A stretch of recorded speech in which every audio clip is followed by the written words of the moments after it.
Yes, welcome everyone here to the Smash Sports Show right here on Smash FM here on a lockdown Wednesday here in Melbourne. So let's turn our attention back to netball, and fun enough, it was only just 2 days ago we actually interviewed these two players, of course, part of the our sponsored team that we had for the VNL, which was the Peninsula Waves 19s and under 10, which obviously finished the season on top of the ladder. But this interview is not about the Peninsula Waves, it is about the state representative team. And of course, these two in particular got selected in the under 19s and under 17s state rep team that was supposed to go nationals this year, but unfortunately for the second year in a row, it got cancelled. And of course, their name is Abby and Liv. They join us right now. Thanks both for joining us. Thank you.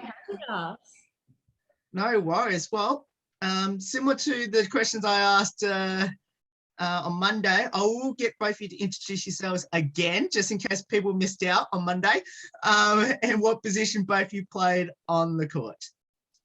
So my name's Abby Williams and I play centre and sometimes wing attack. And I'm Liv and I play goal attack, goal shooter. Second year in a row, Nationals got cancelled, and obviously both of you were in the state team, including the one this year. I guess my question I want to ask is, how devastating is that to not represent Victoria at another Nationals due to COVID? Oh, it sucks. Like, I definitely struggled with it personally because I was super excited, and I feel like my whole team, including the 19s as well, watching them from the 17s team, like we all just work so hard, and it's just disheartening, like being a week to nationals and then it gets cancelled. It's pretty disheartening. So yeah, I'm the same with Liv. We were all training so hard. It was super exciting. It was a really long trial process and amazing training sessions, and it was a great experience, but it was just really heartbreaking that we couldn't finish it off and play in the nationals. Yeah, it was a good experience though. About the training, I'm assuming that you were training a fair bit of the time that were not in lockdown. How hard was the training for state, and how did both of you juggle state training and your normal club training? So state training, that happened every Sunday, and it was usually 3 hours in the morning. So sometimes it alternated Sunday nights and Sunday mornings. The trainings were intense, but it was so professional there. They allowed us to have like adequate rest times, and it was intense trainings. But they communicated really well with the VNL team, so we're allowed to rest for VNL. They were really careful on our loads, so that was really good. Yeah, agreed with Abby. Like the whole environment was so professional, and it just the trainings are really hard, but it honestly went quickly. Like as Abby said, it was 3 hour sessions, but I feel like they incorporated so much like fun into the sessions as well as like hard work. So it was so nice. And then obviously juggling the two, like I have an obsession for netball, so I didn't really mind, I was kind of bummed when the physio would tell me, no, Liv, you can't actually train at Wave. So like, oh, I have to sit on the bench again. Like, I can't train, but yeah, it was all right. So yeah. I think maybe throughout the VNL season, there was about 2 or 3 games that you had to play on the weekend, and obviously with state training also on the weekend. How did you manage to, do that? Because I think it was maybe 2 or 3 of your home games were on the weekend. So our home games, our state trainings were usually on a Friday night. So I'm pretty sure they just looked at our VNL fixture and I don't know, they just somehow worked it out and ended up to be fine. Yeah, they were very professional about everything, as we said before. Yeah. So they had everything figured out for us. Yeah, it was good. What have both of you learned from the state training that you hopefully can take into 2022? Such a hard question, because there was just so many things that I took away from that. And obviously, despite not being able to go to nationals, I learnt like so much things from both my coaches and from my teammates, like how to be committed. We had to be dedicated and motivated. To get through the 3 hour sessions was tough, but you know, falling back onto your teammates and your coaches, like they all want to help you. So yeah, it made it easy, but I think just persevering and yeah, I just learnt a bit of determination. So yeah, I think that was a big one, determination and motivation for me. For me, the coaches were incredible. The amount of feedback that they gave us, to even just the tiny little 1%ers that you don't normally get, that really helped to change basically your whole game. It was awesome. And just it was just really positive, and the feedback was incredible. And the teammates, they were all really hardworking, and it was a great experience just to play with all these experienced athletes. A lot of them are training partners for Suncorp teams and Fury training partners. Yeah, it was just an amazing experience. Train with your state team, but I'm sure most of them will be playing for VNL that you would have had to verse against throughout the season. How difficult was that? A lot of girls that was in my team, they all played for Champ or Div 1, so I didn't really get to play against them, but I watched them play. They're incredible.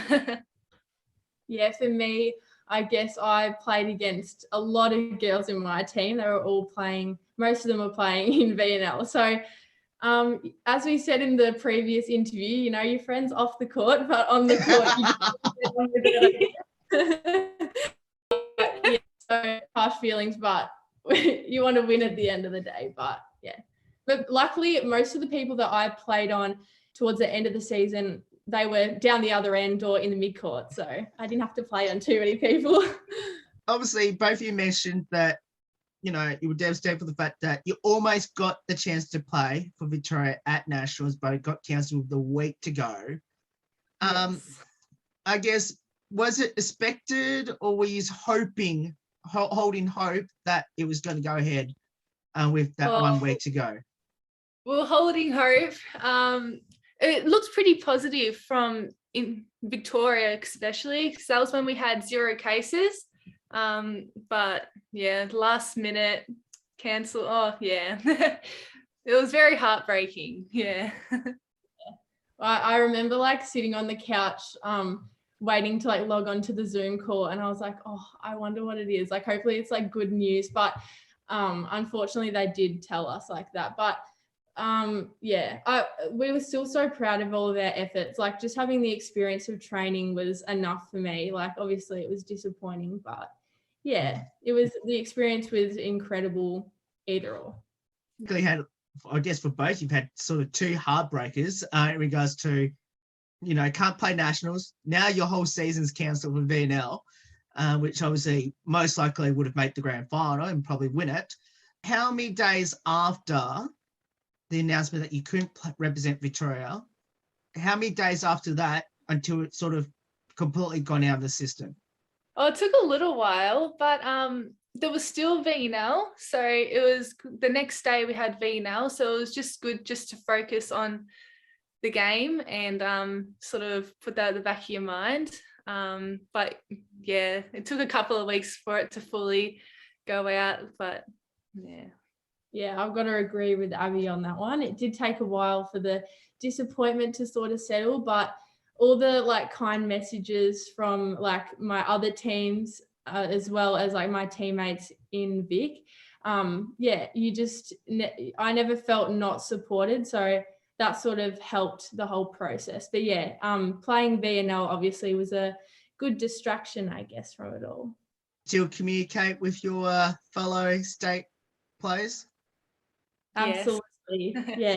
They're some of my best friends in those teams. And yeah, you just make friends for a lifetime. And even though like most of us are scattered across the whole of VNL, like it's just so nice making new connections, even like with the 19s team, like, you know, looking up to athletes that are playing, some of them in like training partners for the SSN. It's incredible. So yeah, you make friends for life, I guess. Yeah, and you always see them at the State Netball Hockey Centre for VNL games, so it's just good to go up to them, have a little chat. Yeah. With you, Liv, obviously you weren't the only Waves representative in that 17s team. Of course, you actually had you also got a fellow staff member, so physio that was in that state team, wasn't there?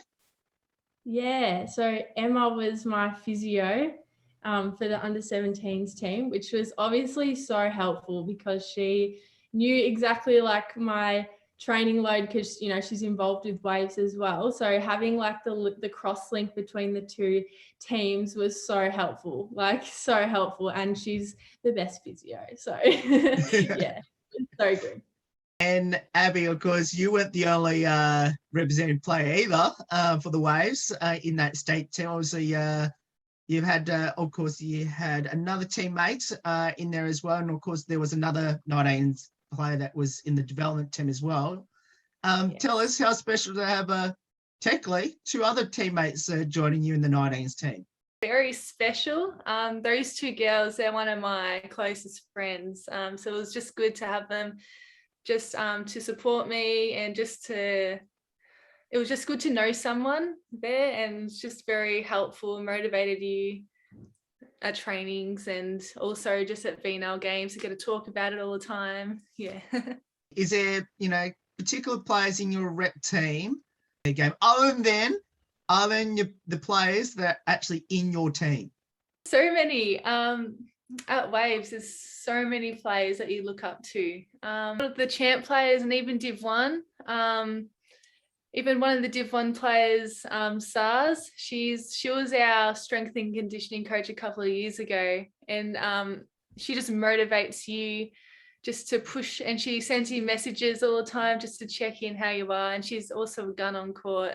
She's probably one of the main people that motivate me just to keep training. And on the sideline, she always stays back, watches our game. She's the best club person. She's incredible. Yeah, got to agree. SARS is just like such an incredible player to watch. Like she's just the voice, and I personally, one of my areas that I lack in probably on the court is my voice. So I inspire to have like a loud, encouraging voice like her. But yeah, got to agree. Like all the girls like from champ and some of my players in the 19s, like everyone inspires me to keep going. So yeah. Obviously with 19s and 17s, obviously Abby with you with 19s and Liv with 17s. How many more are both of you like top age in those age groups, or have you got another year left to hopefully still be playing for Victoria in those age groups? Yes, I'm top age 19s this year, so this will be my last opportunity in the state programs because it just goes up to 19s. Yeah. Yeah, and I was top age 17, so I'll have a go at the 19s. But yeah, that was my last year in 17s.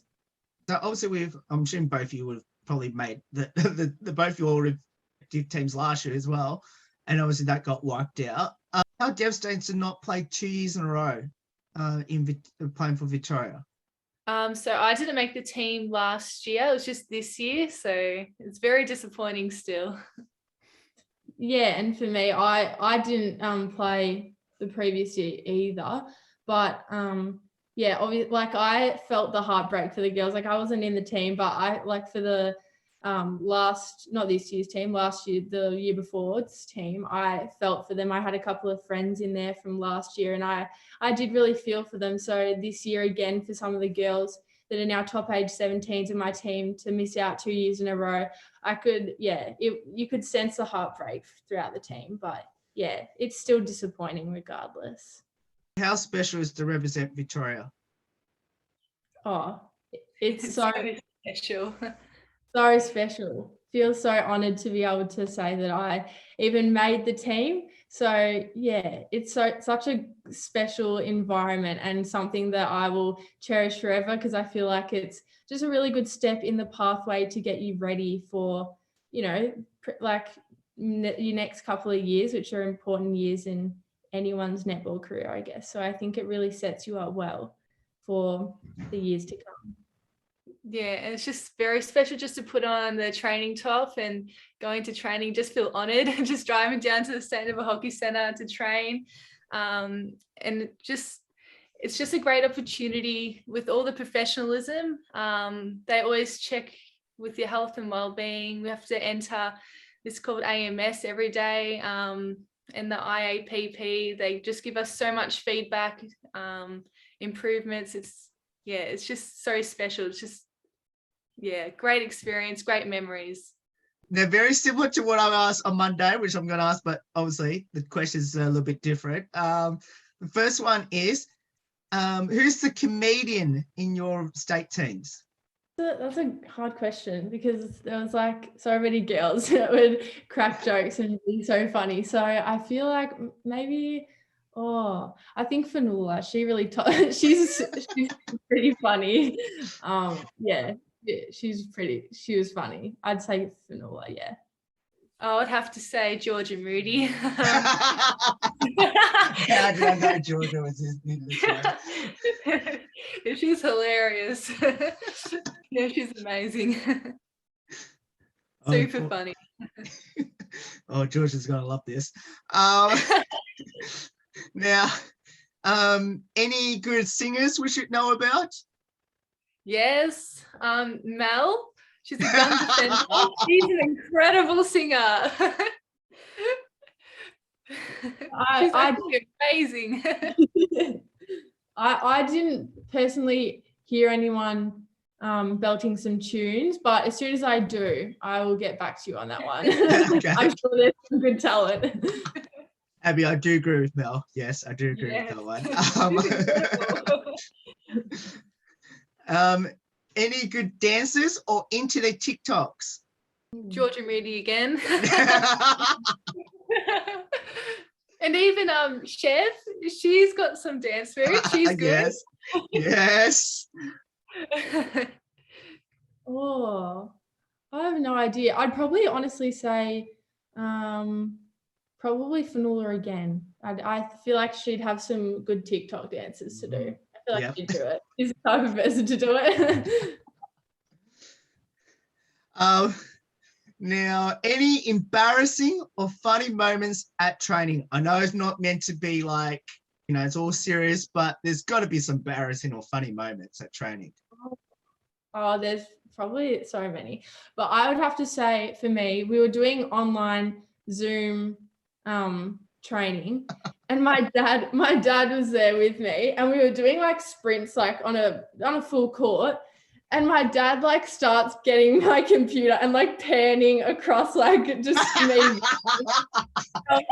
What are you doing? So it was like a little live of me running. That was pretty awkward. But yeah, I'm sure no one noticed, but that was embarrassing. Well, what would I have to say? There was lots of people that fell over at trainings, just tripping over cones and face planting. There was a lot of our taller players that did that. That was quite funny. But yeah, I can't really think of anything else. Sorry, Liv. I've got to ask this as a follow-up.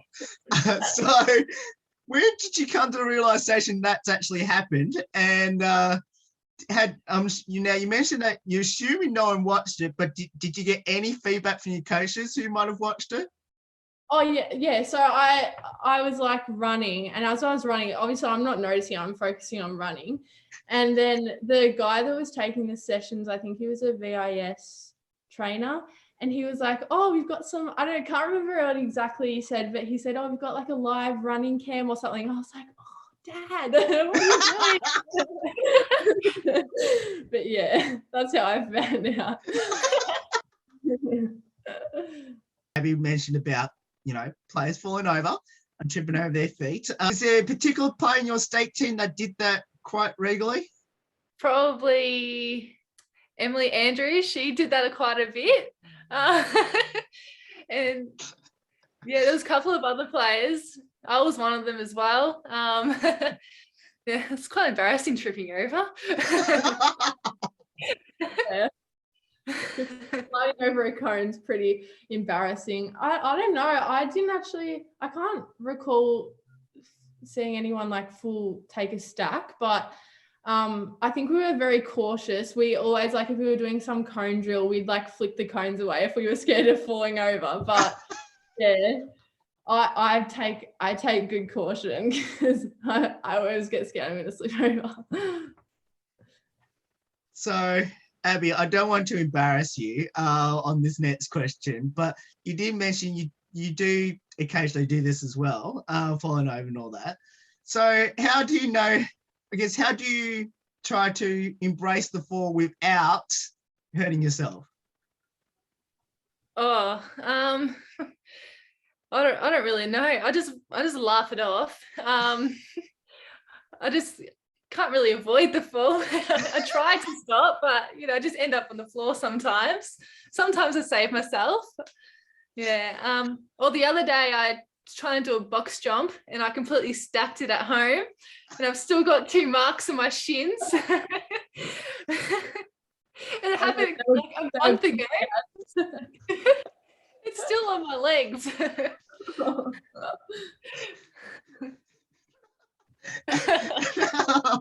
Abby, was that part of training by any chance? No, it was at home, luckily. My sister saw it. Started cracking up laughing. It was so funny. It hurt. I'm not going to embarrass you anymore. Special is to have Smash FM as your team sponsor for 2021. So good. Sorry, Abs. Yeah, it's so good. Like, just to have the support after a hard season is like incredible, and it means so much to all the girls. And yeah, I think it's just so nice seeing that people are watching and listening on and supporting us all throughout our netball journeys. So yeah, I think it's so good. Yeah, similar to Liv, it's just great to have the support for not only different netball clubs around the area and just for the whole sport, basically. It's just great just to get recognition out there, and yeah, it's great support. It's awesome. And what was both your reactions when you heard that we were going to sponsor you? Oh, I was shocked. I was very shocked. I was like, oh. And then when I heard we were doing an interview, I was like, oh, I'm nervous. But no, I was so excited and so happy that we'd had the opportunity to be sponsored. So yeah, that was awesome. Yeah, it was great because I've been following you guys for a while now on Instagram. Yes. And when I saw that you were sponsoring us, I was like, oh, this is a bit exciting. Yeah, it was great to have the interview, and yeah, it was nerve-wracking, but no, it was great. Well, Abby and Liv, I've got to say this hand to heart. This was one of the best interviews we've done so far, and definitely my favourite players. Please don't let your teammates know I said that. But both of you are definitely my favourite players, and I'm so happy that we got the chance to interview both of you, and especially to talk about your state representative, achievements this year. Obviously Nationals didn't go ahead this year, and I can't wait to see where both your netball journeys go from here. And hopefully in 2022 that hopefully we'll get, number one, a full season, and hopefully get a chance to see both you represent Victoria in some way, shape or form. Yeah, fingers crossed. Thank you. Thank you for that. It was awesome. No worries. And that's Abby and Liv. They're joining us from the Peninsula Ways 19s and under team, as well as, of course, representing Victoria, what would have been Nationals this year, of course, for the 19s and 17s state team in 2021. There's more on the Smash Sport Show right after this. Don't go away here on the 10th year celebration.